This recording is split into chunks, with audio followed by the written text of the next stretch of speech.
PM आदर्श चंदेल और स्वागत है आपका पीएम आदर्श ब्लॉग्स में। तो दोस्तों, आज का जो ये ब्लॉग है ये कोई मेरे पूरे दिन के बारे में नहीं रहेगा। ये किसी एंटरटेनमेंट पर्पज़ का नहीं रहेगा।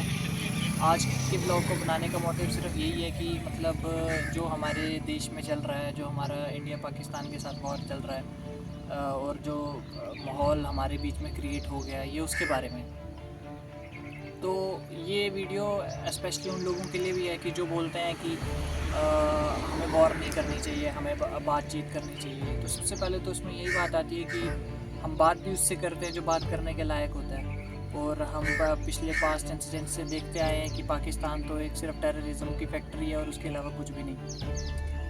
तो उनसे क्या बात करनी है। हमने सिर्फ एक चीज़ मांगी थी, वो था इंसाफ। उसके अलावा हमने कुछ और नहीं मांगा और वो हमने लिया भी अपने तरीके से। और जब हमने लिया अपने शहीदों का, अपने भाइयों का, जब हमने बदला लिया तो अब शायद उनकी आत्मा को शांति मिली होगी। लेकिन अब जब हमने अपना बदला लिया, हमने तो सिर्फ टेररिस्ट ग्रुप्स की जो लोकेशन है उन पे अटैक किया। हमने वहाँ पे किसी सिविलियंस पे अटैक नहीं किया। तो लेकिन जब हमने वो चीज़ की तो अब उसके बाद क्या, अब ये डर का माहौल जो यहाँ पे पैदा हो गया है कि कौन सा बॉम्ब कहाँ पे गिरेगा, कौन सा ड्रोन आएगा, क्या होगा, ये सब किसी और पाकिस्तान ने एक तो पहले आतंकवाद को फैलाते हो और उसके बाद फिर शांति दूत बन जाते हो। हिम्मत होनी चाहिए। इंटरनेशनल लेवल पे जो पाकिस्तान की इमेज बनी हुई है, वो इमेज क्या है वो पूरी दुनिया को पता है। लेकिन उसके बाद भी ये चीज़ बोलना कि we are the first state who stand against terrorism, तो एक हिपोक्रेसी जो होती है उसका अगर मेडल मिलना चाहिए तो वो तो सिर्फ पाकिस्तान को जाएगा। ठीक है, इतना दोगलापन की टेररिज्म को बढ़ावा भी दे रहे हैं, टेररिज्म पैदा भी कर रहे हैं, लेकिन उसके बाद भी ये सारी चीज़ें बोल भी रहे हैं कि हम इसके बिल्कुल ख़िलाफ़ हैं, हम ऐसी स्टेट हैं। और दूसरी चीज़ ये बोलना चाहूँगा कि पाकिस्तान को तो अब ये चीज़ समझ आनी चाहिए कि अगर वो इस बार समझता है तो ठीक है, नहीं तो इस बार जो भी हमारा जवाब होगा वो फुल एंड फाइनल होगा। और दूसरी बात ये मैं बोलना चाहूँगा कि हमारा जो पीएम हमारा, देश की फ़ौज हमारी, और हमें उस पर पूरा भरोसा है। ठीक है कि और ये नया भारत है, ये जवाब देगा, ये घर में घुस के मारेगा और ये मार भी रहा है। ठीक है, पहले हम चुप रहते थे, पहले हम जवाब नहीं देते थे, वो सारी चीज़ें थी। लेकिन अब हम जवाब भी देते हैं, गोली का बदला गोली से, और जो चीज़ तुम बोलोगे तुम्हारा जवाब वही होगा। तो ये एक नया भारत है। मैं कोई नेता नहीं हूँ, मैं किसी पार्टी का सपोर्ट नहीं कर रहा, मैं बस एक अपने देश का एक प्राउड हिंदुस्तानी हूँ मैं, बस, और कुछ भी नहीं हूँ। और मानता हूँ कि अब हमारा देश बहुत आगे बढ़ गया है और अब ये हर एक गोली का जवाब गोली से देता है। हाँ, एक और चीज़ बोलने वाली है कि डर का माहौल पैदा हो गया है, लोग डर गए हैं, माँ बाप अपने बच्चों को घर से बाहर नहीं भेज रहे हैं, कॉलेज स्टूडेंट्स के अंदर एक डर पैदा हो गया है। और देखा जाए तो हर एक जगह पे हमारे एग्ज़ाम्स तक कैंसिल हो गए हैं। हर एक इंसान डर से जूझ रहा है। लेकिन ये सब किस लिए?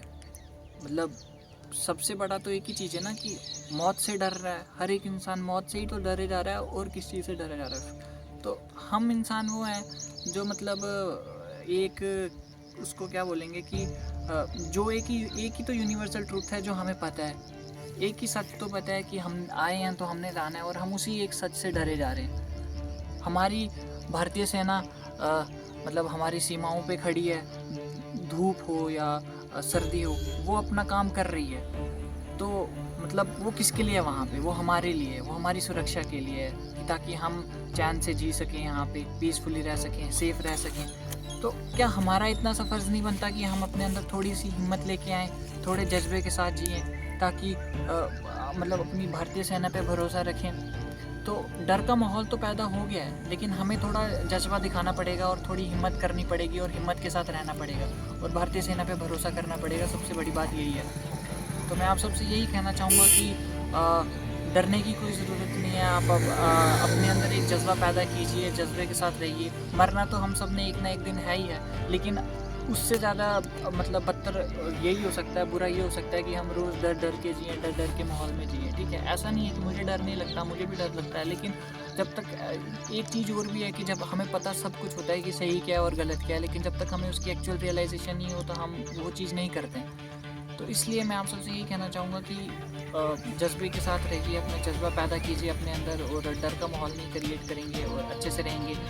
अपने बारे में सोचिए, आपके पास अपना परिवार है, अपना देश है, अपने देश के सपने लीजिए और अच्छा कीजिए और चारों तरफ पॉजिटिविटी फैलाइए। तो आज की वीडियो में इतना ही, धन्यवाद। और हाँ, एक और चीज़ मैं आपको इसमें बताना चाहूँगा कि इस टाइम पे जो मैं लोकेशन है, वो लोकेशन मतलब ऐसे मैं बताऊँगा नहीं आपको किस लोकेशन पे है। तो राइट नाउ मैं अभी एक बॉर्डर एरिया है जहाँ से कुछ लोगों को मतलब शिफ्ट किया गया है एक पर्टिकुलर प्लेस पे। तो मैं अभी उन लोगों के पास आया था, मैं उनसे मिलने आया था, मैं देखने आया था कि क्या यहाँ पे अगर किसी चीज़ की ज़रूरत है या how much we can do for them, मैं उनके लिए कितना कर सकता हूँ। मेरे साथ मेरे दोस्त हैं, अगर मतलब हम उनके लिए कितनी क्या हेल्प कर सकते हैं जो हमसे बन सके। सरकार तो उनके लिए सारा कुछ कर ही रही है, उनकी सारी रिस्पॉन्सिबिलिटी देख रही है, सेफ्टी उनकी देख रही है, लेकिन फिर भी हम अपने एंड से आए थे यहाँ पे करने की कि क्या हम उनके लिए कुछ कर सकते हैं। तो बस अभी हम वापस जा रहे हैं। लोकेशन तो हम बताएंगे नहीं कि ये लोकेशन कौन सी है, लेकिन फिर भी आपके अपने एंड से जो बन सकता है आप कीजिए, और डरने की कोई बात नहीं है, थोड़ी हिम्मत रखिए, सब ठीक हो जाएगा। जय हिंद, जय भारत।